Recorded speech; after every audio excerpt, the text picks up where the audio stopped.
ساری دنیا میں ہے ڈھونڈا چین کچھ ملتا نہیں. عشق کے اظہار کے اس واقعے کی نقل کے طور پر اللہ ہر بندے سے کروانا چاہتا ہے. یہ مقصد ہے قربانی کا کہ ایک عاشق کی نقل کرو، عاشق کی نقل کرو.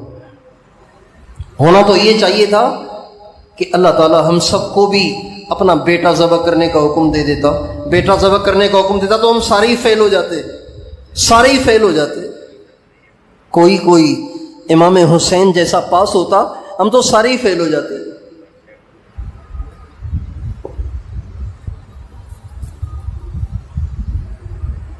لیکن اللہ تعالیٰ نے ہمیں جانور کو ذبح کرنے کی صورت میں ایسے عاشق کی نقل کرنے کا حکم دیا. یہ ایک نقل ہے، یہ ایک نقل ہے.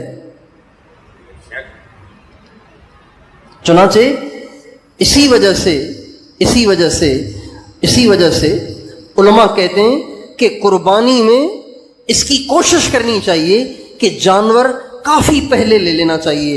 عین عید کے موقع پہ نہیں لینا چاہیے، کافی پہلے لینا چاہیے. پھر اس جانور کو کھلانا پلانا چاہیے اور اس کو پالنا چاہیے اور اس سے پیار کرنا چاہیے اور اس سے محبت کرنی چاہیے. اتنی محبت کریں کہ گویا آپ کو گھر کا ایک فرد معلوم ہو.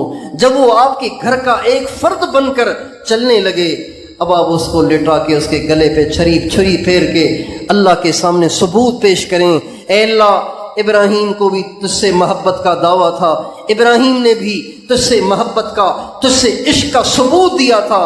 اللہ میں ویسا تو نہیں ہوں، لیکن ہلکے پھلکے جانور کو ذبح کر کے تجھ سے محبت کا ثبوت میں بھی دے رہا ہوں.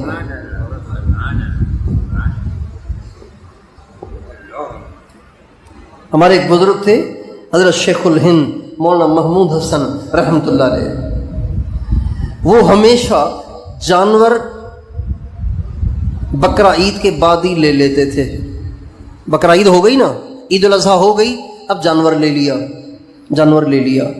اب بقرہ عید کے بعد سے لے کر یعنی ذی الحجہ کے مہینے میں ہی جانور لے لیتے تھے. ذی الحجہ سے لے کے اگلی 10 ذی الحجہ تک اس کو پالتے تھے، پوستے تھے، کھلاتے تھے، پلاتے تھے. اتنا پیار کرتے تھے کہ جب حدیث پڑھانے کے لیے سبق میں آتے تھے تو اس بکرے کو ساتھ لے کے آتے تھے. ایسے جیسے بچہ، ایسے جیسے کوئی ملازم ہو، ایسے جیسے کوئی خادم ہو، ہر وقت ساتھ رکھتے تھے. اتنا پیار کرتے تھے اس سے. یہ مستحب ہے کہ جانور کو کھلا پلا کے پال پوس کے اس کو گویا اپنا گھر کا ایک فرد بنا دیا جائے.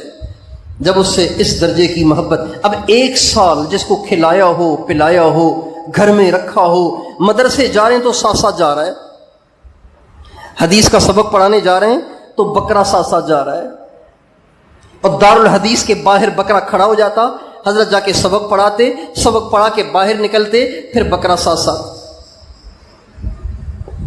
چنانچہ جب بقرہ عید کا موقع آتا تو حضرت اپنے ہاتھ سے اس کو لٹاتے اور جب اس کی گردن کو پکڑ کر اور اپنی چھری کو تیز کر کے کھڑے ہوتے تھے تو ہمیشہ کا معمول تھا کہ ٹپ ٹپ آنکھوں سے آنسو گر رہے ہوتے تھے. گویا وہ منظر بن رہا ہوتا تھا جو حضرت ابراہیم علیہ السلام کا بنا تھا.